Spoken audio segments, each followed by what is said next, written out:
So good morning to everyone. We are going to start with our fifth chapter now of this unit, and this is the last chapter. So then we'll be completing our fourth unit, and probably from next week, next Monday, we'll be starting with our fifth unit. And there we have only five chapters, but out of five chapters also we need to study theoretically, like as per theory, concern. We need to study only three chapters because rest two chapters all about the practicals. It has the practicals, so that we need to do it in the practical lab. Okay, so it doesn't require much theory concepts, but only three chapters are more than enough, and only those three chapters are being considered for theory exams. Okay, but still that remaining two chapters of fifth unit, I'll see if I can give some theory questions, one or two questions, and we can discuss. So that we'll do in one lecture, but otherwise rest three chapter what is there, it is important as per your fifth unit. Okay, now this chapter, chapter 5, is something called as JNDI, that is Java Naming and Directory Interfaces. We have, uh, heard this word in many times in many of the chapters when we have learned the previous chapters. So the Java Naming and Directory Interfaces, this is a new chapter which we are going to start today. We'll start with the introduction first. What do you mean by JNDI? Basically, it is something like a, I always tell you that it's like a dictionary which you can refer, and then you can, find out information about some word. So similarly, in your web application, in your enterprise application, which you're going to create using this JNDI. So basically this JNDI, it's an interface. Okay, just like your class, it is an interface. It can be imported in your program before using it. Okay, once you've imported in your program, then you will be able to implement it. Okay, again you are going to write some code. It's not something, the uh, something which is present in the form of an hardware. It is something, a piece of code which you have to write it. So it is like an interface which you need to, implement in your program. Okay, if you want to use its features. So all the enterprise applications basically use this naming services, or you can say this JNDI, as a principal technique, as an important technique for many reasons, like for obtaining the name of the various objects. So when we say that, we write a program, so if you remember, in any of the program we have not created an object for our class. Okay, if you can, if you can remember, you can just you can go back and think where, in any program we have not created an object. And there I told you the object creation happens by the containers. If I talk about the servlets, if I talk about the JSP, if I talk about the EJB, all are having their respective containers in the servers. Okay, and the servers which we are using, it is Glassfish server, so it consists of number of containers. Those containers are going to create a respective objects for the like respective files. Maybe it is a servlet file, or maybe it is a JSP, or maybe it is an EJB file. Okay, now when it created by the container, there need to be someone in the program who will need to identify the objects. Okay, so if I'm having a piece of code which I have written in the EJB file, and my container has created an object for that file, container is creating the objects because it needs to identify, which program it is executing, which program, it is assigning the instances, and how it is going to generate the responses. So all those things it needs to understand. So that's why for its purpose it is using the objects, creating an objects for identifying. Similarly, as a developer, I just wanted to know that, which objects are being used for which program, which file, so that you can do, or else you can also do it manually, that, your enterprise application can consist of number of files. So you can make one or the other file to refer to the other objects or the other file. That you can do with the help of an JNDI. Fine. So what is the main important task over here of the JNDI? It is going to use for obtaining the name of the various objects. You can have n number of objects. You can refer to those objects. You can access those objects. You can also use for the distributed across the enterprise. Like if you can have an object, like for the remote access, you can say, for the distributed access, you can say, okay, if I say if I am having an enterprise application, so that doesn't mean that it is going to be in within one space. It can be distributed, it can be remotely located. Okay, the objects which I have created, which is there in the server, not necessarily the server is in the same place where client is. Okay, generally what we do when we use the NetBeans platform or some other platforms, so our client and the server, we keep it in one place, one execution environment. Okay, but generally don't happen. So if the client getting executed into some other place, like maybe in the client's browser, and then we are having only the server applications been written into some other place, so that need to be distributedly communicating with each other, they need to be remotely communicating with each other. Fine. So for that need also we need a JNDI, because if remotely I am accessing some the page or some file, so I need something called as an object, and to refer to that object we need something called as naming service, and that is been provided by your interface called as a JNDI. Okay. Now, since there are variety of naming and directory services are available and they are in use with enterprise applications, one of them is JNDI, which is going to provide you a standard way for the Java application. It is meant specifically or exclusively for the Java application, and it is going to provide that interface through which the naming services can be possible. Okay. Now, the JNDI, as all we know, that it stands for the Java Naming and Directory Interfaces.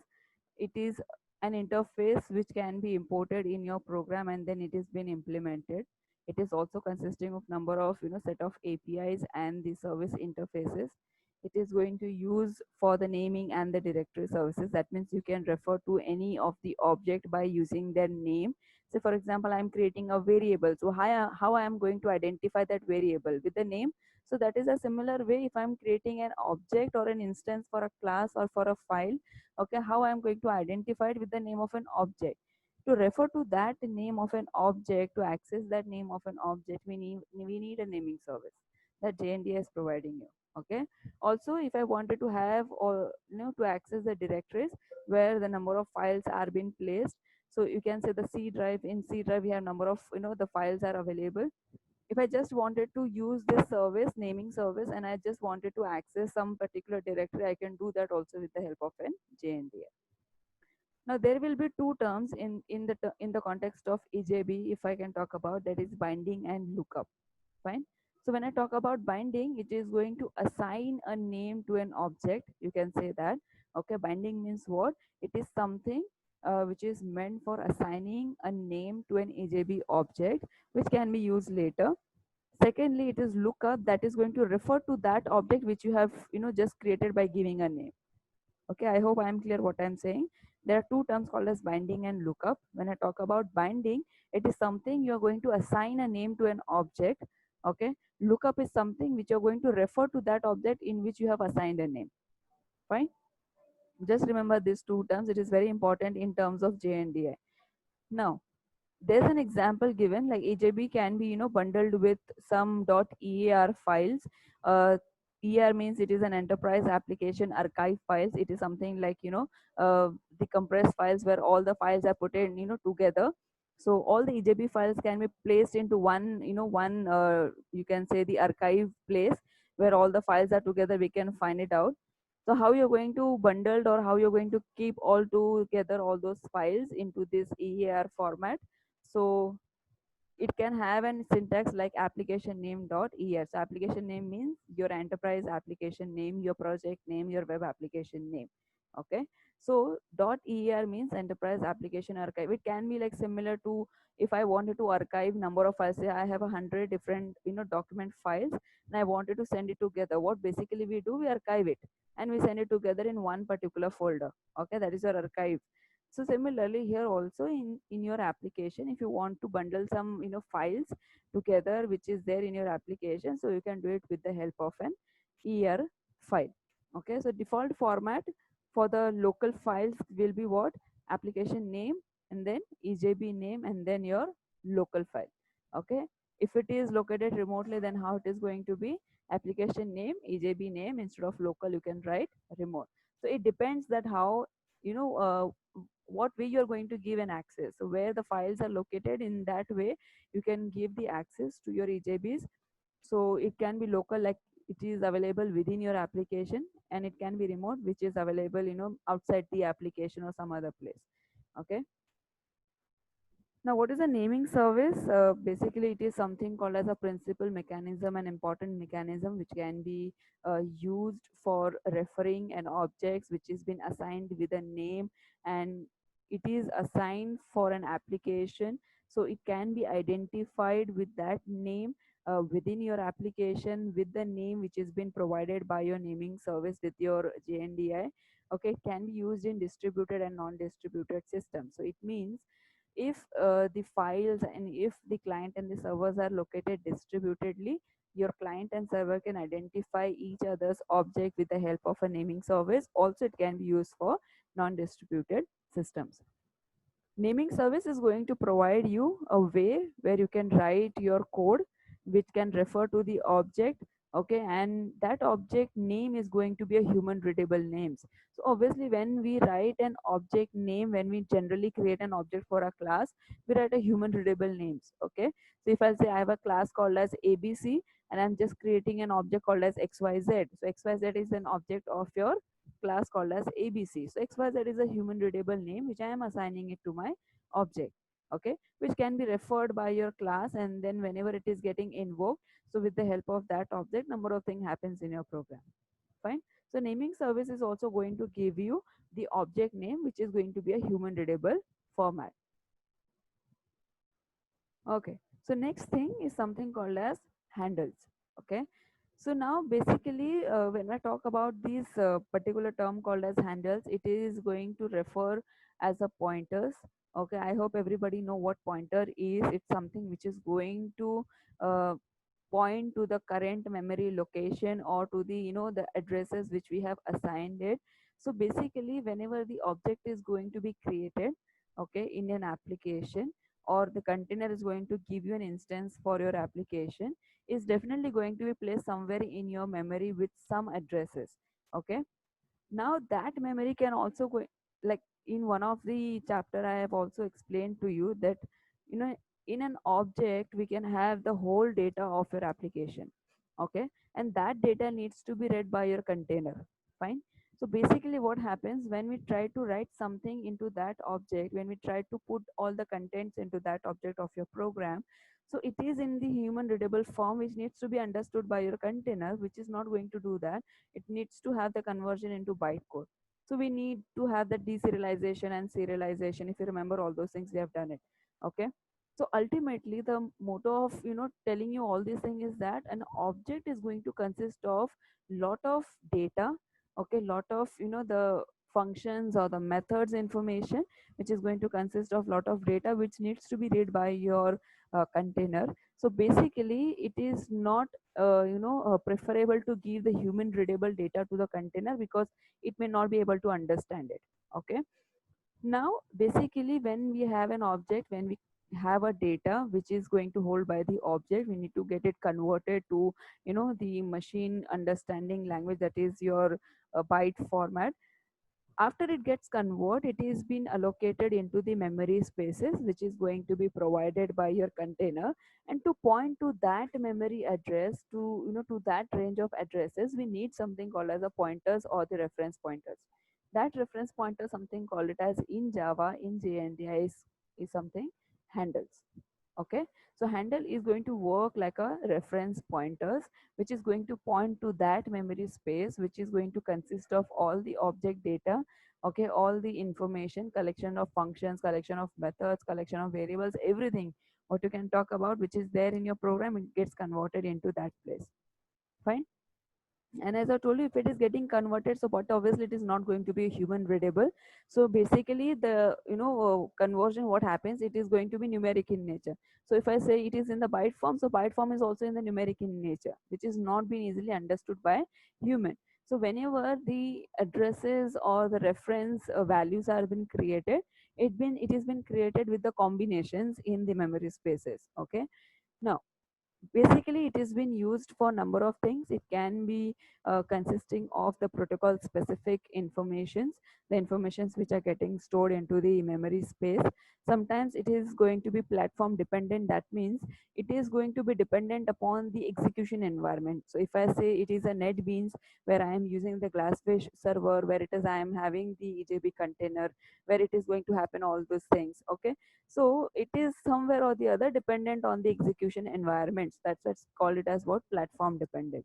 Okay, maybe it is possible the handles are only meant for the Java application, so it is not going to work for the other thing. Okay, so it doesn't mean that, like in previous the many chapters we have learned, there are many things which is meant or created only for Java. Okay, so for Java it is like, having the platform independent as a feature. So it is obviously the feature needs to be, carry forwarded to those concept which has been introduced for Java. But there are one or two things which is going to be platform dependent. That means it is not going to work outside the execution environment which is meant for Java. Okay, now we have a naming context and systems. So basically we have internet name and the file name. So if you can see, the internet name can be written as like this. We'll have a protocol, we'll have a www. Okay, then we'll have a domain name, then we'll have the maybe application name or the file name which we are accessing with this specific application. Okay, so this is something called as what? Internet's domain naming system. Fine.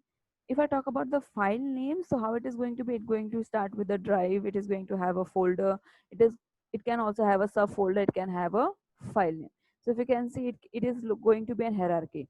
So if you talk about the internet name or you talk about the file name, both are going to consisting what? A hierarchy. Okay, so if I'll talk about the file system, file naming system, it is going to have a C drive into which I'll have the another node which can consist of the public HTML, which can also again have the another node which is a sub node or a child node, that is, something called as an index.html. Okay, it can also have one single parent directory which can consist of two, child, and this is like a leaf node which is index.html. So this is how the hierarchy is formed. Okay, now, what are directory services? So in computing, directory services or the naming services basically going to map the name of the network resources to the respective network addresses. So we need to understand this statement what we have written. So directory services are something like just now what I have shown to you, the internet domain naming system. So basically you need to have the main directory where all the files are kept. Okay, and you need to go through the hierarchy. So if I just wanted to access index.html, so where index.html basically has been located. So I found that it is in one folder, which is again placed into one of the drive. Okay, so the directory service is going to help you to map those kind of files by using the name of those files, using the network resources and using the network addresses. Okay, it is going to consist of lot of information, and the information can be, related to the infrastructure, which can have a location, managing, administration, organizing. So network resources, volume, folders, files, printers, users, groups, so all these things we can have a network address. So when I say printers, obviously the printer can also have a network address through which I have to connect to my printer. When I say about the telephone numbers, it needs to have a network address through which my provider is going to provide me basically that network address through which my, the telephone numbers are going to be, you can say, accessed, or it is been, there with the providers. Then it is also going to help me to do everyday items like you can keep your folders, you can keep your files, you can keep your, information into these folders which you can access it. The only thing is that when you keep it into the directory, you need something called as a names of the directory to access it. Just imagine if I don't have any name to the directory, so how I am going to make, my program understand that from where it has to get, all this information. Fine. If you're sitting in a classroom and if you don't have a names, if you don't have a roll numbers, if I want to call someone, how I am going to call it? That is the only scenario we have in these directory services. Okay, now the directory services are going to be managed by something called as a directory server or a name server. Okay, it is a server which is going to provide, all those services which we just, had this one, information about the location, information about the network resources, information about the printers, telephone numbers. All these things are going to be kept into your directory server or a name server. Fine. Now we'll have a typical uses of JNDI. What all? No, there are two uses we can have for the JNDI. First of all, it is going to help me to connect my Java application to an external directory services. So here we can consider as a database, our normal database, what we basically use it. So that database can be considered as what your directory service. Okay, so just consider I have a client page where I'm keeping a registration form. I have a database where I'm just creating a columns to feed all those values which is going to come through the registration form. So from the registration, what we have to do is we need client what will do, then they are just going to provide me the input. Okay, we using this that form and then fields, they're just going to put the values, it is going to be submitted. But while submitting, if I'm not creating anything into my database to fetch all those things and put it into the row wise or a column wise, how your application, Java application, is going to understand that where which value needs to be put it into your database? Understanding, so you need something called as a naming service. Fine. Then secondly, it is going to allow a Java servlet to look up for a configuration information. I told you there are two words called as binding and lookup.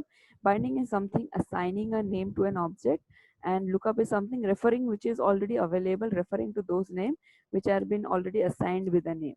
Okay, so it is going to allow you to look up those information, or the configuration information. You can use the naming service, you can use the name which has been assigned, and this information generally provided by the web containers. Okay.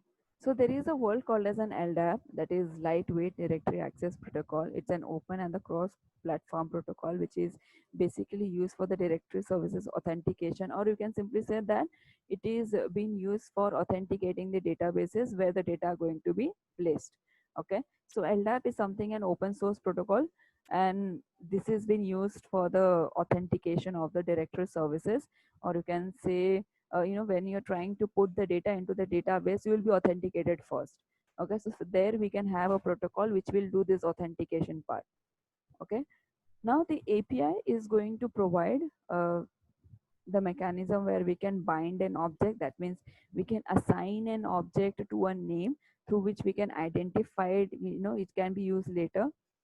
It can have a lookup interface. That means it is going to allow me to have the accessing or referring the values or the names which we have assigned it to the object. We can fire the queries also to just to get the information from the directories. It is also going to allow the clients to determine when directory entries have been modified. That means if I'm making any kind of a changes in my directories, in my databases, that needs to be identified and notified to the clients. Okay, that also is being provided by JNDI or by the APIs of this. This LDAP is going to extend a support when I'm going to have an additional capabilities to access an LDAP services like authentication, authenticating the directory services, authenticating the databases, authenticating the client who is trying to access the databases. Okay, fine. So next topic is what your basic lookup. Now, JNDI, it's a Java naming and directory interface. I told you it's an interface which is present in your AJB. Okay, you can use this JNDI to organize all your object names into your hierarchy, or you can see you can also organize your file names, your files in the form of an hierarchy, which I just shown you in the diagram, the file naming system. So name can be of any string. It can start with like the domain name. It can give your EJB, saying that it's an EJB file. You can give the name of that file also. Fine. Okay. Now the JNDI is going to consist of namespaces. In Enterprise Edition 7th version, there is the JNDI namespaces are available. So we have three types of JNDI namespaces. That means in what level you are going to give the naming services through which your object can be identified or your files can be identified. Okay. So we have three ways available. That one is Java global, Java module, and Java app. Fine. Now, when I talk about the Java global JNDI namespace, so basically it is saying that it is a portable, way of finding the remote enterprise beans. So what we can say here is a client is located somewhere else, our server is located somewhere else. Client is accessing the servers, or it is accessing the application, web application, by making use of remote connections. So whenever it is going to happen remotely, not located into the same place, but it is happening remotely, it is available distributedly, and they are trying to access to each other. So that is something which we are going to use a namespace, that is something called as a Java colon global. Okay, global means you are trying to access the naming services remotely. Fine.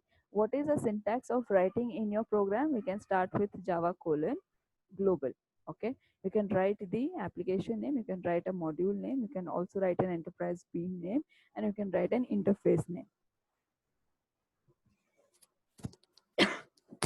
Now here, the application name, what we have just seen in this syntax, which is going to consist of, first thing is application name. So the application name is going to be the name of an application. So as I shown you how to create an application in NetBeans in one of a lecture, in the very starting lectures. So whenever we are going to create a project, that will automatically becomes, whatever name you're going to assign it basically. So that name is going to become your name of the application. So application name refers to the name which we are going to give it to our application. Fine. The module name, in the syntax of the Java colon global, the next word which comes is the module name. So basically, it is the name of the module where all the packages are being kept. All the APIs are being kept.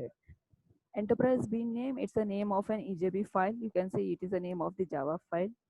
Then we'll have a last thing, that is your interface name. It is something only required if the enterprise bean or an EJB file is going to implement any of the interfaces. Okay, so you need to assign that interface name, you need to provide that interface name. So when you're going to provide all these information like your application name, module name, enterprise bean name, and interface name, if it is available, then only you have to put it. Otherwise you can just put all these three. The rest three is mandatory, because it is definitely going to present in your application. Interface name is optional, or it is only been written when it is required and you have implemented any of the interfaces. Okay, so that way you can make your application to work remotely. Next is your Java colon module namespace. So first one was your the namespace which you can use for having the remote connections or remote access. Now the next one is what your Java colon module. So it is going to use the lookup services. Lookup services means you are going to access, or you are going to refer to that objects which has been assigned with some name. You're going to refer to those directories which are also been assigned by names, and those all referring, you are going to do it when you are going to be present within the same module. Okay, you're not like, you have created a project and you're going to be into that same project, and you're trying to access the files or the directories in which is there into the same module. Fine. And what will be the syntax of accessing that? So Java colon module will write an enterprise bean name, and then if it is consisting of any interface name, then you can write it. So we know what you mean by enterprise bean name. It is a name of the EJB file. Interface name, as I told you, if it is written, if it is implemented any of the interface in your program, then you can write it, otherwise it is optional. Okay, next one is your Java colon app namespace. Okay, that is a third one. So basically it is going to have a lookup services, it is going to have a reference to the enterprise bean packages within your same application. So if I'll say the module, so if I'll have a project, if I'm using one of the platform, okay, in that platform I'm creating two different projects, and one project needs to be communicating with the other projects. So that can we do with the help of a module. And if I'm trying to access the files which has been created in single application, so if I'll say there is one application what I have developed, and within that application if I have number of files available, I can do with the help of a app namespace. Okay, so you can also consider that app is something called as a LAN, and then a module can be considered as your MAN, that is metropolitan, and then you can have global as a WAN. Okay, so just a comparison, it is not going to work like that, but it is a comparison that within the application, within the network, if you want to access it, you can go with the Java colon app namespace. If you want to go, beyond that, if you want to access to the some other directory, some other modules, you can go with the Java colon module. If you want to go ahead with like remote connections and the distributed access, then you can go with the Java colon module. What is going to be the syntax for this Java colon app? So it is going to consist of module name, it is going to consist of enterprise bean name, and it is going to consist of interface name. So what has been written in square brackets, they are optional. It is only been written when it is required and you have implemented in your program. The important one and the mandatory one is your enterprise bean name. So you need to compulsorily write the bean name in which you are going to like basically the enterprise bean name, it's your application where you're creating number of things, so it is going to refer to that. Now resources and JNDI. So basically resource is a program object which is going to provide a connection to a system. If you remember students, we have learned in the previous chapter about the data source. Okay, the data source is something which is going to help us to connect to the database. I can create a number of things using the data source. It was one of the tag what we have used, it data source tag. Okay, so it is going to be present in your file where you can write, and you can write it for connecting to the database. Fine. Now again, the resources is meant for same thing. Resources means it is a data sources. Okay, resource is a something, a program which is going to help me to have a connectivity to the system. The system can be your database servers, it can be your messaging systems. Okay, so basically the Java database connectivity resource is something sometimes also referred to as a data source. So you can just call as a resource, or you can just call it as a data source. It's one of the same thing. It's just that you are going to have an option to connect to your system when you're going to merge the data source and the JNDI. Each resource object is going to be identified by a unique name. So when I say that there is a database, you are not been allowed to have the database, two databases with same name. So it is going to be uniquely identified. Okay, it is also can be written as a people friendly name so that it can be easily understood and read by the humans, and that we can provide it with the help of a service called as a JNDI. Okay, if an example I can give you, the JNDI name of the JDB resources for the Java databases. Always you can like just recollect it whenever we try to refer to the driver path, or whenever we try to refer to the JDBC. So we always have this term called as JDBC, which is always like if I want to connect to a server, if I want to create a database into my server. So basically what is going to happen, I'm just going to by default going to use as what JDBC. Okay, that's a naming what I'm giving it. Fine. If I'm creating any databases, so I'm just giving the name to the database that that is happening with the naming services what I'm having in the backend. Now the next one is resource injection. So basically, if you don't want to go with the data source, okay, if you don't want to write the tags what we have used it in the previous chapters, you can directly go with the annotations. So if I wanted to import some annotations, so specifically we have a package we have learned in the last lecture, that is javax.annotation.star.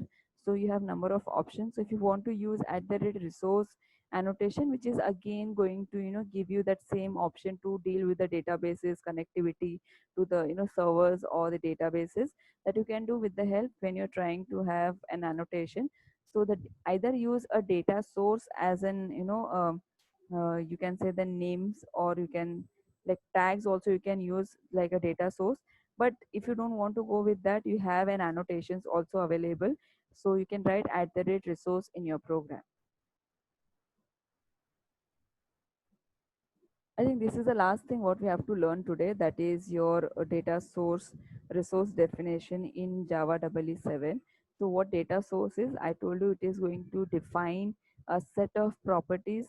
It is going to define those properties which are going to require to identify and access your databases.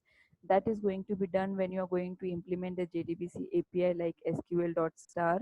Okay, you are going to access your database when you are going to have a name of the database, and when you have a name of the database, you can access that database using your JNDI. Okay, now these properties are going to include number of informations. It can include the URL of the databases, So when I talk about the data source, what data source is going to carry? It is going to carry the URL of the database. So that means it can be the JDBC driver path. It can be the name of the database. Obviously, if you have remember, we used to write the URL path where it can start with JDBC. We are using the MySQL. We are using the port number. We are using the specific database, the name of the database we used to assign. We used to give the name and the password also. Also, we can consist of the network protocol, what we are using it to communicate with the server. So that all information you can provide it when you are going to use data sources. Okay, it is going to registered with basically the JNDI naming services, so that your application can use the JNDI API to access your databases, the object of the databases, the name of the databases, to make a proper connection with the database. Okay, so if I don't know the name of the database, if I'm not assigning to a database, first of all, your database has not been created. Okay, secondly, if the name is not there of the database, how the JNDI application is going to identify the name of a specific database to which I want to connect to. Okay, so we need the data source and it needs to be integrated with the JNDI naming service. Fine. So I think there we end with the chapter. Just to revise it, what we have learned, we started with uh, the chapter JNDI with the introduction. I told you what JNDI is. Okay, please remember. I'll just go back to the slide. Okay.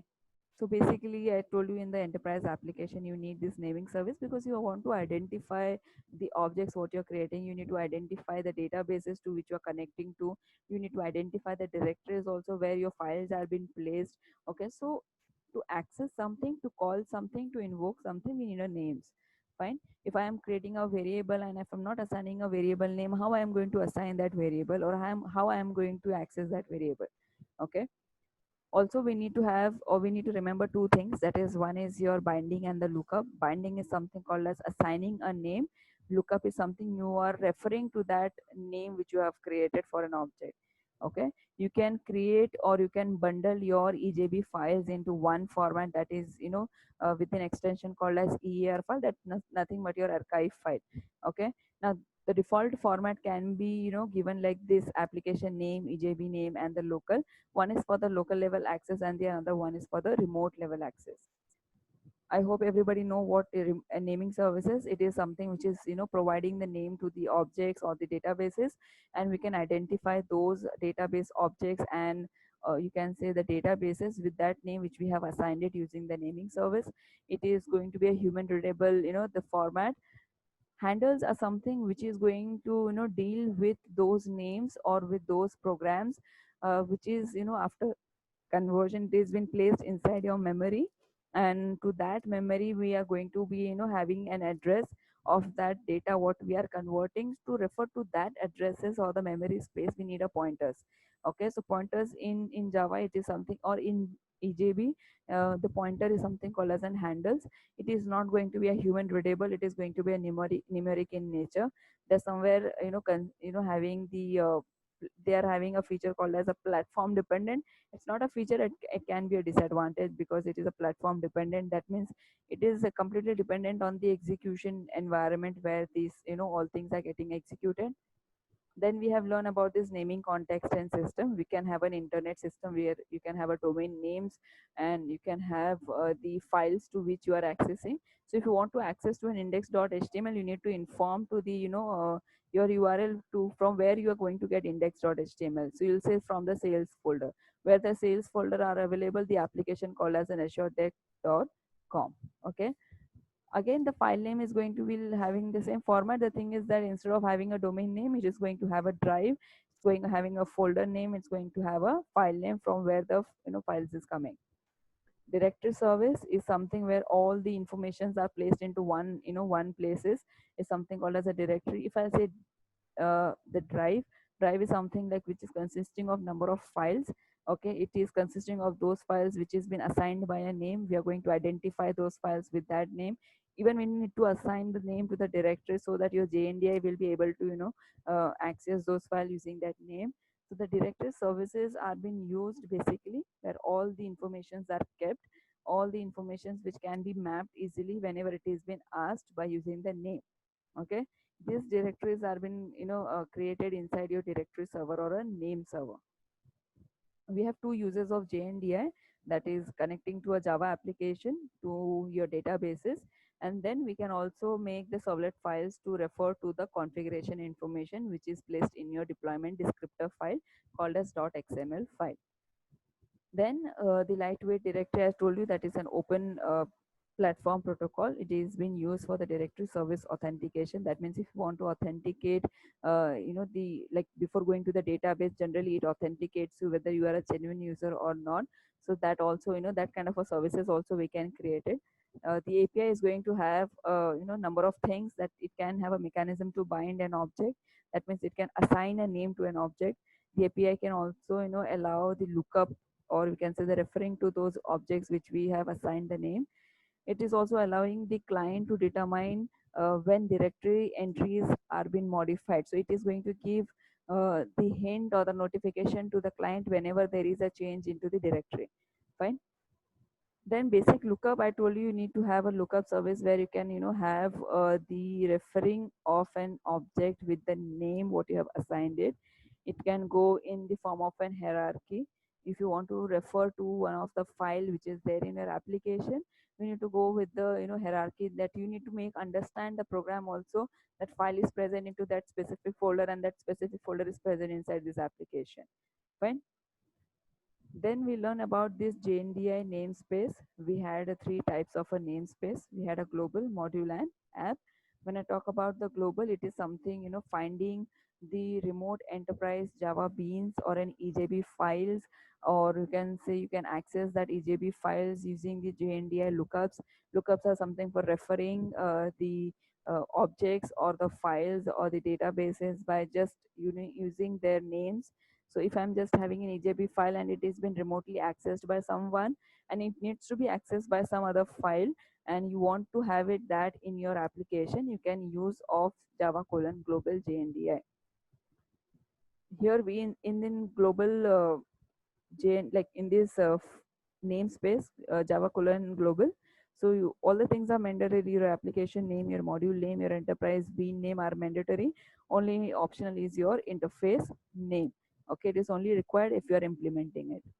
Then module, it's something you're going to have within the same module.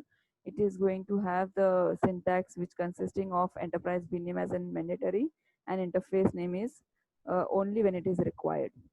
And then Java colon app is something you're going to have a lookup services. You're going to refer to an enterprise bean when it is going to be within the same application.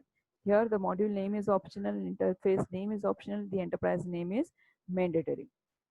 Then we have learned about the resources and JNDI resources, or you can say the data sources. They are something written as a program. It is something called as you are going to refer to a database. You're trying to connect to a database, and you can identify while having that connection. You can assign the database name. So if I have a servlet file, I have a EJB file, I want to write a connectivity steps in my servlet file and EJB file, I need a database name. Okay, and that database name you can access, or if the database is been accessed with that name only. Fine. And then if you want to use the annotation instead of data source or the direct having the connectivity steps, you can go with the @resource annotation. And this was the last thing what we have learned today, that is data sources.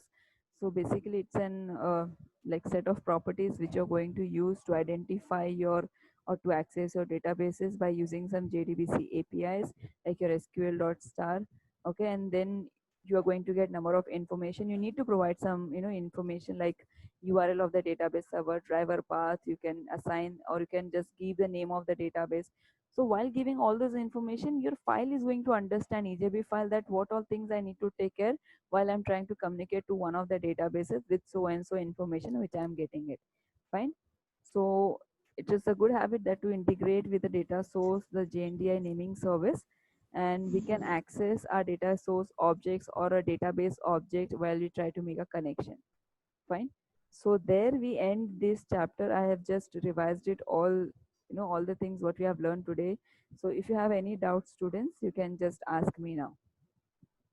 Have you all understood? So Just let me know. We can share the attendance link in 1 or 2 minutes. You have a time, you can just ask me if you have any query.